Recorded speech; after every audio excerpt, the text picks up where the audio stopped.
Hello everyone. So guys my self Rajat Singh.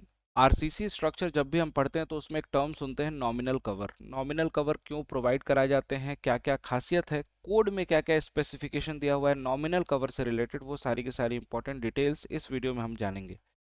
Guys देखिए यहाँ पे नॉमिनल कवर होता क्या है, पहले उसको समझ लेते हैं। जब भी हम लोग कोई भी कंस्ट्रक्शन करते हैं, आरसीसी कंस्ट्रक्शन, उसमें हम लोग स्टील प्रोवाइड कराते हैं, तो कंक्रीट को स्टील के अलावा एक्स्ट्रा भी प्रोवाइड किया जाता है ताकि जो भी बाहरी एटमॉस्फेरिक एजेंट है वो स्टील तक ना पहुंच पाए, जैसे कि एयर हो सकती है, उसमें वाटर हो सकता है, और भी बहुत सारे रीजन हैं। जब टेम्परेचर इंक्रीज होता है तो फायर रेजिस्टेंट स्ट्रक्चर बनाने के लिए भी नॉमिनल कवर हेल्प करता है।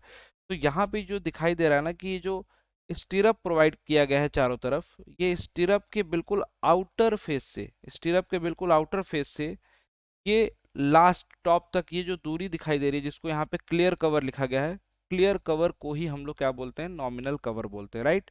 इफेक्टिव कवर होता है मेन बार जो प्रोवाइड की जाती है, बीम का ये क्रॉस सेक्शन है मेन बार के सेंटर से आउटर तक, मेन बार के सेंटर से आउटर तक, इसको हम लोग इफेक्टिव कवर बोलते हैं गाइज। तो यहाँ पे कुल मिला के हम लोग बात करने वाले हैं इस क्लियर कवर की, जिसको हम लोग नॉमिनल कवर भी बोलते हैं। अब ये क्यों प्रोवाइड कराया जाता है, तो सबसे पहला रीजन तो आपने समझ लिया कि जो ये स्टील है, ये एटमॉस्फेरिक एजेंसीज जो भी हैं, चाहे वाटर है चाहे एयर है, ये दोनों ही आते हैं, तो स्टील पे क्या आता है, कोरोजन आता है। तो स्टील हमारी सेफ रहे एटमॉस्फेरिक एजेंट के द्वारा, इसलिए हम लोग नॉमिनल कवर को प्रोवाइड कराते हैं। आइए देखते हैं कि हमारा कोड क्या क्या कहता है नॉमिनल कवर के बारे में। तो देखिए दो तीन इंपॉर्टेंट पॉइंट है नॉमिनल कवर के बारे में। जब भी हम पढ़ते हैं तो सबसे पहले ये देखते हैं कि नॉमिनल कवर कितना होना चाहिए। सबसे एक इंपॉर्टेंट लाइन यहाँ पे लिखा है, it shall not be less than the diameter of bar. Diameter of bar से कभी भी कम नहीं होना चाहिए, जो बार हम लोग मेन बार प्रोवाइड करा रहे हैं उसके डाया से कभी भी कम नहीं होना चाहिए।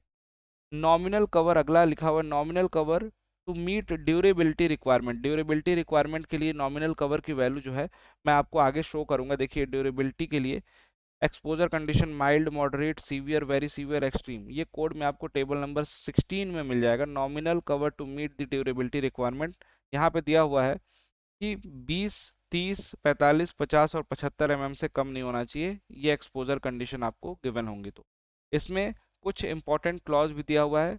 For main reinforcement up to 12 diameter bar, for mild exposure the nominal cover may be reduce by 5 अगर माइल्ड होगा और बार डायमीटर 12 होगा तो इस 20 वाले को हम रिड्यूस 5 से कर सकते हैं, यानी कि 15 कर सकते हैं। ये चीज़ यहाँ पे दी हुई है।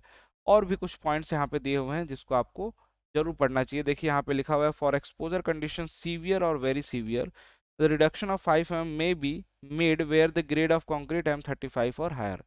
ग्रेड ऑफ कंक्रीट जो सीवियर और वेरी सीवियर का केस है, इसमें अगर M35 से ज़्यादा होगा तो उस केस में हम लोग नॉमिनल कवर को रिड्यूस कर सकते हैं 5 से। नॉमिनल कवर की वैल्यू यहाँ पे सीवियर और वेरी सीवियर में 45 और 50 दिया हुआ है, जिसको 5 से हम रिड्यूस कर सकते हैं। ये पॉइंट यहाँ पे लिखा हुआ है। उसी के साथ साथ नॉमिनल कवर के बारे में कुछ और पॉइंट क्या क्या दिए हुए हैं देखिए। यहाँ पे देखिए, however for longitudinal reinforcement bar in column nominal cover shall in any case not be less then 40 column के लिए किसी भी केस में 40 से कम नहीं होना चाहिए, और less than diameter of such bar, या बार डायमीटर उससे कम नहीं होना चाहिए। मतलब 40 से भी कम नहीं, बार डायमीटर से भी कम नहीं, दोनों में जो मैक्सिमम होगा उतना हम प्रोवाइड कराएंगे कम से कम।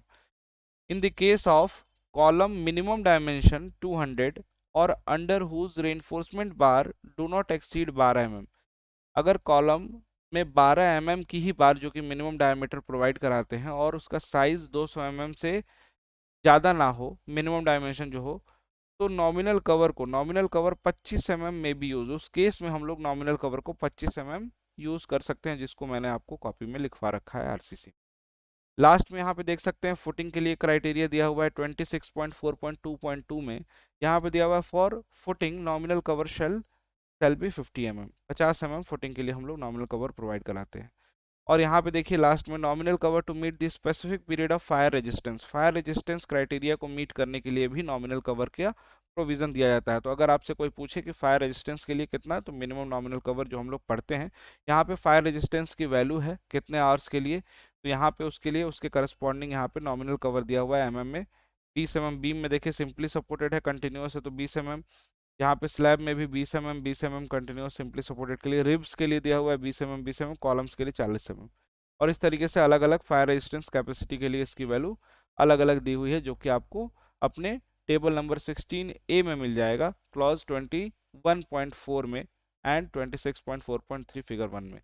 राइट, तो गाइज ये सारी की सारी इन्फॉर्मेशन आपके आईएएस कोड से रिलेटेड है और आपको आई होप कि अच्छी लगी होंगी। डिटेल में नॉमिनल कवर के बारे में आपको बहुत कुछ जानने को मिला होगा, क्यों प्रोवाइड कराते हैं, कोई आपसे पूछे चाहे इंटरव्यू में चाहे एग्जामिनेशन में, आप जरूर उसका सही से जवाब दे पाओगे। अगर वीडियो अच्छी लगी हो तो लाइक करिए और इसी तरीके की वीडियो के लिए चैनल को सब्सक्राइब जरूर कर लें गाइस, ताकि आपको समय समय पे इंफॉर्मेटिव वीडियो सिविल इंजीनियरिंग से रिलेटेड मिल सके। अगर आपको किसी ना किसी कोर्सेज में एनरोलमेंट करने की नीड है, अगर आपको जेई की तैयारी करनी है या एई की तैयारी करनी है, तो आपके पास इंजीनियरिंग महापैक्स अवेलेबल है। अड्डा 24/7 के एप्लीकेशन पे जाके इन महापैक्स को ज्वाइन कर सकते हो, जिसमें आपको हर एक एग्जामिनेशन की प्रिपरेशन मिल जाएगी, चाहे वो एई का एग्जामिनेशन हो, एसएससी जेई, आरआरबी जेई या किसी भी स्टेट एई जेई के एग्जामिनेशन हो। यहाँ पे गाइज आपको ना तो इतनी प्राइस देनी है और ना ही यहाँ पे जो प्राइस लिखी हुई ये पे करनी है। सबसे मिनिमम प्राइस में आपको ये सारे बैचेस मिल जाएंगे अगर आप यूज़ करते हो डिस्काउंट कूपन कोड Y293। इसको याद रखिएगा, एक कूपन कोड है जिसका यूज़ करेंगे तो आपको ये सारे के सारे बैचेस लोएस्ट प्राइस में मिल जाएंगे। अभी डबल वैलिडिटी है, यानी कि 6 मंथ वाला कोर्स 6 मंथ की एक्स्ट्रा वैलिडिटी यानी 1 ईयर के लिए मिल रहा है, और 1 ईयर वाला 1 ईयर की एक्स्ट्रा वैलिडिटी 2 ईयर के लिए मिल रहा है सेम प्राइस में।